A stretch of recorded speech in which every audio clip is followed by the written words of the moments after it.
Hey everyone, welcome to my channel. My name is Muja. Today we'll be talking about newborn essentials. So our daughter Bailey just turned 4-month-old a few days ago, so we just came out of that newborn phase. So I thought I'll share this with you since everything is still very fresh in my mind. And for today's video, I'll be breaking everything down into 4 categories. There will be a category for diapering, feeding, sleeping, and a miscellaneous category, okay? So let's start with diapering. Something that we thought was essential was our Diaper Caddy. Now this doesn't necessarily have to be an item that's made for diapering. It can be anything that helps you to keep organized, because that is the main thing. You want to be ready and be organized, and you want to make sure that everything you need for changing a diaper is within your reach, because as a newborn, they will for sure scream their head off when you try to take their diaper and give them a diaper change. So that's just gonna make you stressed as hell, and you'll want to do this as quickly as possible. So we got our Diaper Caddy actually from IKEA. It was just like a simple felt container that holds around, I would say, like 20 diapers, a bunch of creams, and diaper creams. That's all you need to just make sure that everything you have on your diaper station is organized and within reach.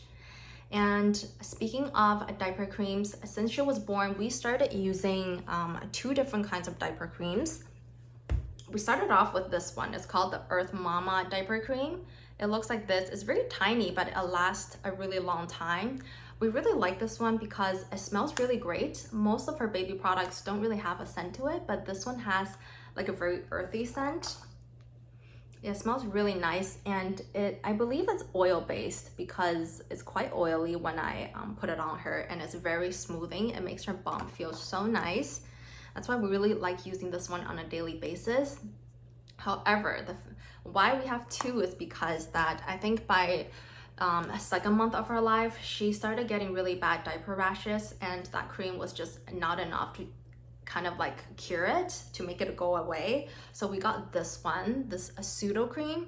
I think this is kind of more like a traditional or old-fashioned kind of cream. So I know this is a staple in many households, because when I asked around my friends who have had babies, what are their recommendations for diaper cream, they all kind of mentioned this one.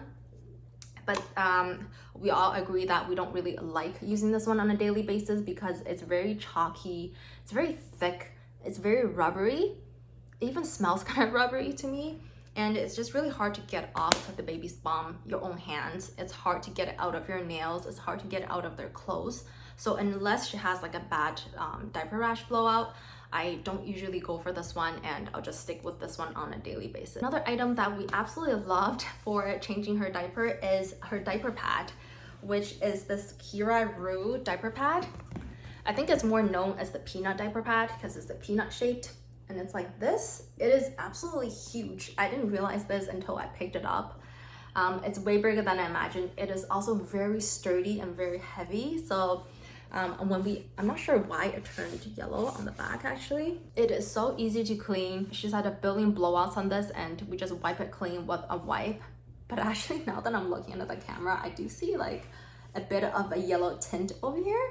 But I don't really see it when I look at it, but it's definitely showing up on camera. This also feels very sturdy and very squishy. I can only imagine how comfortable Bailey is on this thing. And it also comes with a strap. So once your baby is old enough to start, rolling around and becoming more active when you're changing them, you might want to just tape this down to your change station and buckle up your baby to the change pad when you walk away from them for a second or something. So Bailey just started rolling, so I think we're gonna have to like buckle her down onto the change pad.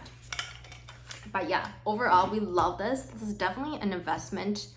When I saw the price for this, I was very shocked, thinking that there's no way I'm gonna be spending a couple $100s on a change pad. But then I started looking at the other options. A lot of the other alternatives are something that's fabric on top, so you might have to change the liner or like the zippy liner thing, and I thought I would just be too lazy to do that, and I'm so glad that we went with something that's more waterproof like this one. That is all for diapering. Quite simple. I mean, when it comes to diaper, I think we all know diaper is newborn essential, so I'm not gonna go into that. And as to like what brand of diaper you like more, I think it's really a personal preference, and personal preference of your baby, I mean. So you probably have to like try a few brands and stuff, and you'll quickly figure out which one fits your baby the best. For us right now, we're just using Huggies. I personally saw no difference when I switched her from Huggies to Pampers to Honest to like whatever random stuff that we got in the house. So yeah, if your baby is not picky, just go with the cheapest one. Now we can move on to feeding. When it comes to feeding, I think my Breast Friend feeding pillow is my absolute favorite item. The reason why I love this one is because of the buckle.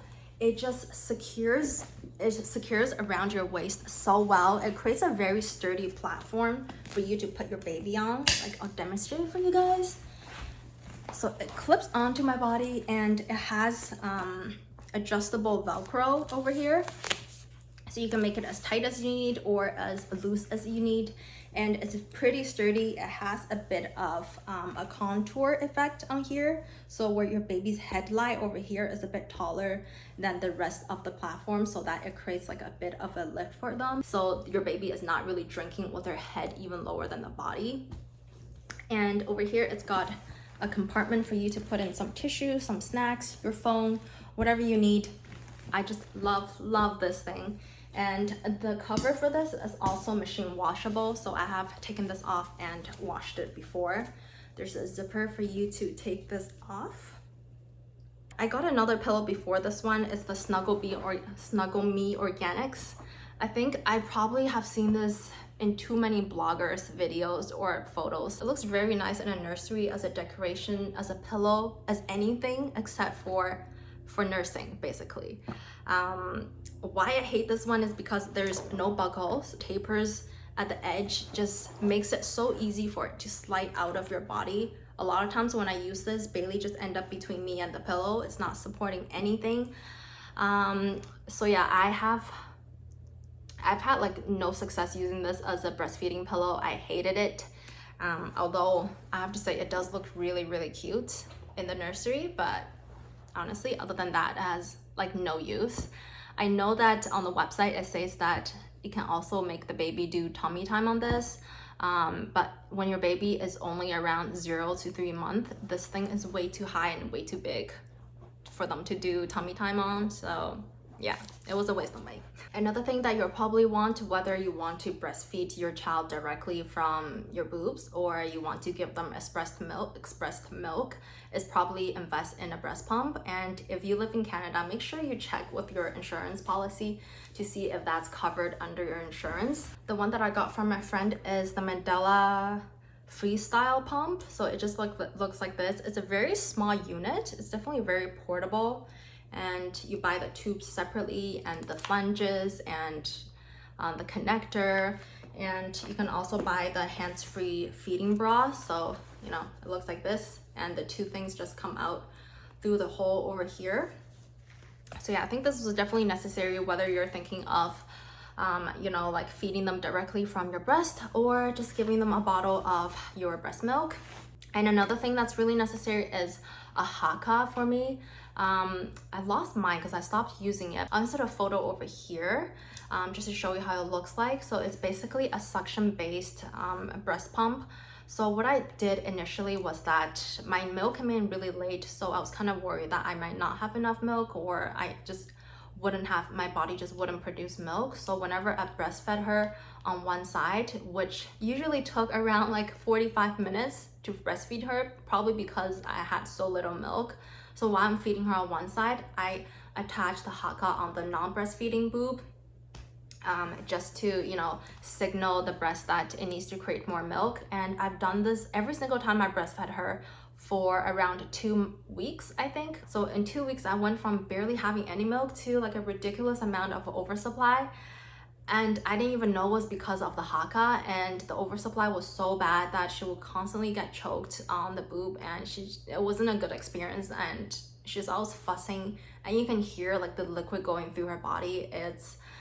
It didn't sound like it would feel good. And I went to see a lactation consultant, and she said that, you know, the Haakaa is definitely a great way to get your supply up, but don't use it like every single feeding. Maybe use it like once per feeding if you feel like your supply is not good.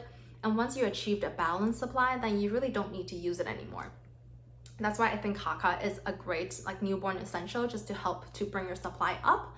And once it's up and it's good, then you know you don't have to keep doing this going forward.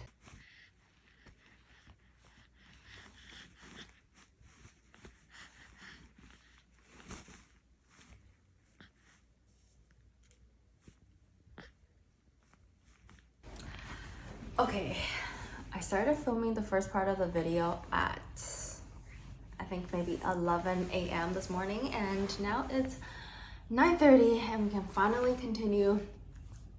Let's just say that today has been a very hard day for everyone in the family. Bailey napped so poorly throughout all her naps, and eventually in the afternoon, late afternoon, I just gave up and we contact napped on the couch, and she finally got some naps in. And yeah, anyways, let's continue on with our feeding essentials. The next feeding essential that we'll be using every day is a milk warmer. We try to do it in the microwave, and it is definitely recommended you not to do that, because microwave doesn't heat up everything equally. So you know, part of the breast milk might be cold or might be okay when you test it, but some other parts might be too hot for your baby, so there's a very high chance of you burning them. And if you didn't know, there's something in breast milk that makes it very easy to explode, or very easy to like start bubbling. And when we first tried this, it was just a mess, and we decided to get something from Amazon. It wasn't expensive at all. I think it was like under $50. And what you do is that you add a bit of water into kind of like a steamer, and it would finish steaming or heating up your milk in about like 5 minutes or so, depending on the volume of your milk. We kind of always have the bottle warmer set at like a 6-minute kind of timer, and it just comes out perfect every time. I don't really need to test it, although we still do. And I think that's pretty much it for feeding essentials. I mean, aside from like the obvious formula if you're formula feeding and baby bottles. If you're wondering, for baby bottles, we are using the Dr. Brown baby bottles that comes with like the colic thing in the middle, the green thing in the middle. And honestly, I don't know if it helps. There are times that my husband has forgot to insert that thing in, and she just drank it out of the bottle like a regular bottle, and I see no difference. And now let's move on to sleeping essentials. One thing that I highly recommend is to go and get yourself a copy of the Precious Little Sleep book.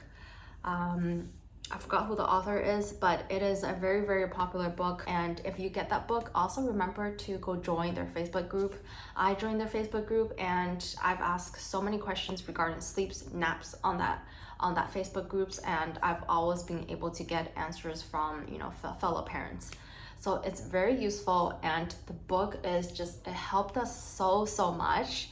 And especially if you're planning to sleep train your child. Bailey has always pretty much been a pretty good nighttime sleeper, but you know, at around 3 months or so, we did start seeing a regression, and that's when I like brought the book back again. So I started reading the book before she was here, actually, just to get myself you know, acquainted to the idea of sleep training, because I've always heard my friends talk about it. But yeah, so I started reading the book before she arrived, and honestly right now she can sleep for probably like 12 hours. We don't go and wake her up.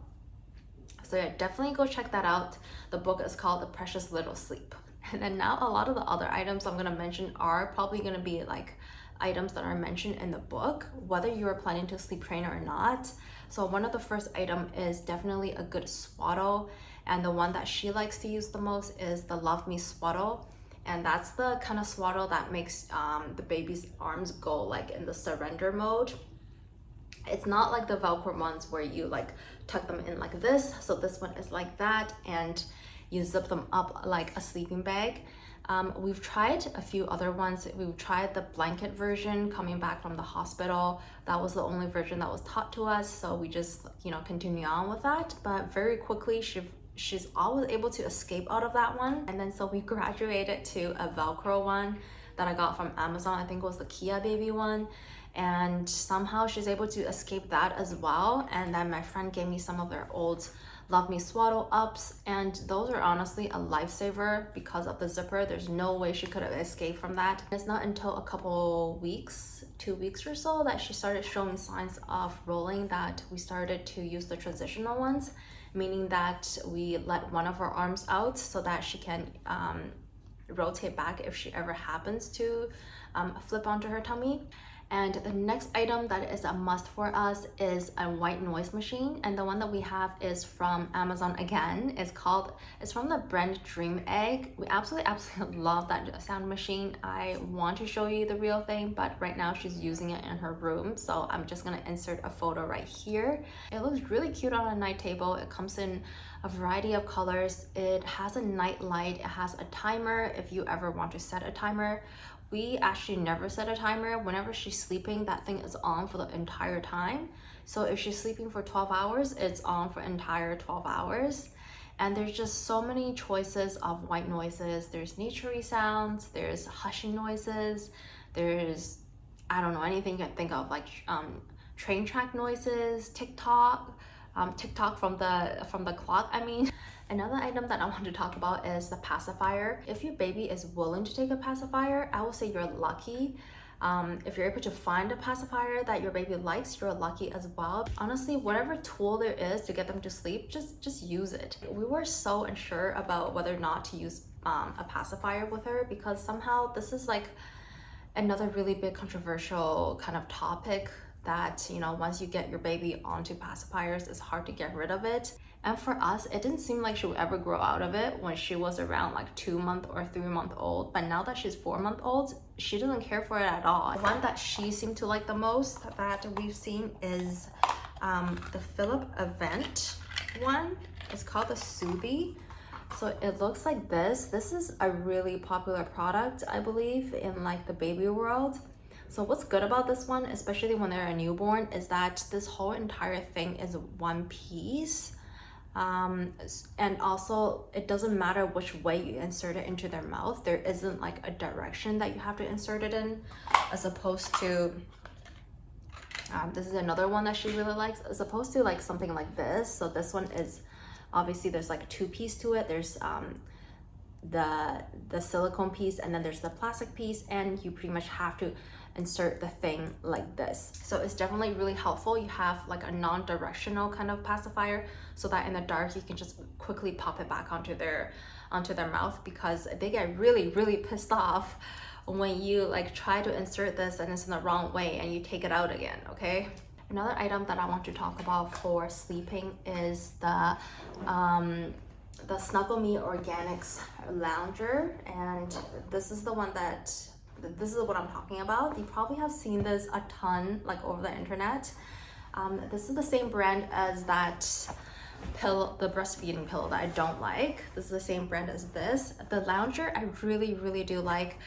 I think this really saved us in like her really colicky month, which is like the 2nd month of her life. This gives you a great place for you to safely put down your baby when you really want to just like quickly put her down to go to the washroom, to do some quick chores around the house. And it's especially very helpful if you live in a multi-level house.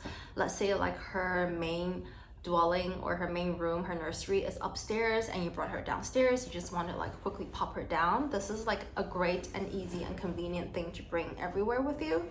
Okay, this is gonna sound really bad. Another thing is that for any of these like lounger products, it's all gonna have a disclaimer that says that you're not supposed to put your baby to sleep on these. Unfortunately, at some point of Bailey's life, again during her like super colicky times, there's pretty much no way to stop her from crying unless we put her in one of this. What this thing allows you to do is that, at least when they're young, is that you can put them sideways. Actually, you can prop them up sideways and she wouldn't be able to go anywhere because she's not strong enough anyways. And I guess because of like the gas pain and everything, lying sideways was just much more comfortable for her to fall asleep rather than sleeping on her back. So yeah, and even now, you know, sometimes when she's having like a bad nap day, maybe she just needed a change of sleeping positions or something, I would still try to put her on this just because it's a bit different. It kind of makes the baby feel secure because of the cushions on the side and gives them like a very hugged kind of sensation. I highly recommend this. This also comes with a cover, which we didn't get. This one came like this. It didn't have a cover on top, and she's had a couple of leaks in this, and we just washed it with soap and let it dry under the sun, and so far it's holding up pretty well. I see like one little stain over here, and that's about it. Like, considering how many times she's actually had a blowout in this, this is really holding up.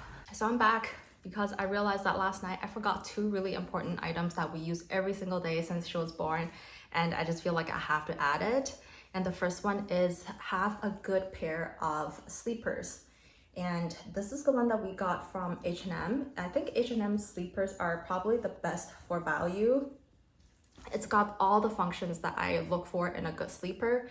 And the first one is having a good zipper guard up here. You want to make sure the guard is, you know, big enough that it covers the entire zipper so that it doesn't end up hurting your child when this thing flops up. And another thing is that you want to make sure you have a two-way zipper. So what I mean by that is that you can open from the top, and also there's another zipper for you to open from the bottom. This makes changing them in the middle of the night so much easier. You can just zip them from over here. A lot faster access to the diaper. And another thing you want to look for is having mittens built into the sleeves so that it rolls over and cover their hands. Because newborns just move so much in their sleep, it's really hard to keep anything loose on their body. And last thing you want to look for is definitely socks. You want the ones that have built-in socks. Once again, we've tried putting separate socks on her when we give her onesies that doesn't come with socks, and most of the time in the morning her socks will be like up to her upper back. That's how much they kick in their sleep. And the one that we get from Old Navy is 100% cotton. It feels pretty thick. It is soft, but there are some other brands that we've tried later on that are way softer than this. So if you're looking for a really soft and breathable material, you want to look for shirts with visco from bamboo as the main composition as opposed to cotton, because cotton do tend to be a bit thicker and just less silky than the bamboo ones. And now we're moving on to the last category, which is the miscellaneous category. And the first item is a nose picker and also a snot sucker. Especially during their newborn phase where they cry so much, it's really easy for their tiny little nostrils to get like full of boogers or snots, and obviously it's not going to be comfortable for them if they can't breathe. So my husband actually is an expert in like picking her nose. Nose picker is just like very quick for you to get in there. It's kind of angled, so it makes it a lot easier for you to get their boogers. And the snot thing is just so useful when, you know, when it's wet, like the nose picker just doesn't work. You'll need the snot sucker. So I highly recommend that. And along the whole topic of, I guess, personal grooming is a nail filer. If you're a new parent and this is your first time being a parent, you have no idea how fast their fingernails grow. You pretty much need to cut their fingernails like every day, maybe every other day. I've done it every like 3 days, and her nails would have grown by like that much. Their nails just get super sharp because they're so thin, and Bailey used to have scratches all over her face because I guess I wasn't doing it enough, because every time when I tried to cut her nails, she would start screeching, and she just seemed like she really didn't like it. So I always tried to push it, like to do it as infrequently as possible, but as a result, she will always get scratches on her face. Now that she's a lot more grown up, she kind of just preoccupies herself with toys and some other stuff. She doesn't really notice I'm doing it, but when she was a younger or a newborn, she definitely hated this thing. But you definitely need to do it because it's so thin, they start chipping off and it becomes even sharper. It hurts her, it hurts you. And I love how this thing comes with various different stages of the filing kits. So the pink one is for 0 to 3 months. The teal one is 3 to 6 months, and then 6 to 12 months, and 12 month plus, and so on. So, you know, it's like a very multi-staged kind of product. You know, it's really quiet too. I don't know if you guys can hear this. So yeah, so like it doesn't sound like anything that's scary. I've also tried putting my hand on the fouler like this just to see how it feels like if you know, I touch Bailey's skin, which happens all the time. It doesn't feel like anything. It doesn't hurt at all. So yeah, I highly recommend these. And then the last thing I want to talk about, and I highly recommend this one, is a cover like this. This is from the brand Milk Snob. I think this is advertised as a multi-purpose cover. We got this from the West Coast newborn kit. If you live in Canada, you probably have heard of West Coast kits, and every year or every season or so they come out with a newborn kit where they will send you a box full of goodies for $200, and the content of the box will be like around $400 or $500, and they would just give you like a variety of items. And this is one of the items that came with the box, and we've been using it every single day since she was born. We use it as a car seat cover, so you have like a hole over here and it kind of just like flares out. We use this as a stroller cover. We use this as a bassinet cover. This is also advertised as a breastfeeding cover up. So like I could, if I want to, put my head over this and just cover myself up. The fabric is so extremely stretchy. I was able to stretch this over literally everything that we wanted to stretch over. I didn't have a problem stretching this over our huge bassinet either. Personally, I've never used it as a breastfeeding cover up. I honestly don't care to use a cover up when I'm breastfeeding. Especially that she's kind of born in the summer, and this year Toronto summer has just been too hot. But as a cover, this works wonderfully. I love this color too. I love that it's striped. If it's all black, I think it would like attract too much heat when we go out for a walk, and if it's all white, obviously it's not going to be like color filtered enough. It's not going to be dark enough for her to sleep in here too, because a lot of times when we go on walks, it is for the purpose of her to fall asleep or to take a nap. So the stripe one is perfect in my opinion. Anyways, that is it for this video. I hope you have found this video to be helpful. It is getting late, so I am gonna start winding down, take a shower, and get to bed, and tomorrow's gonna be a brand new day. I'll see you soon. Bye.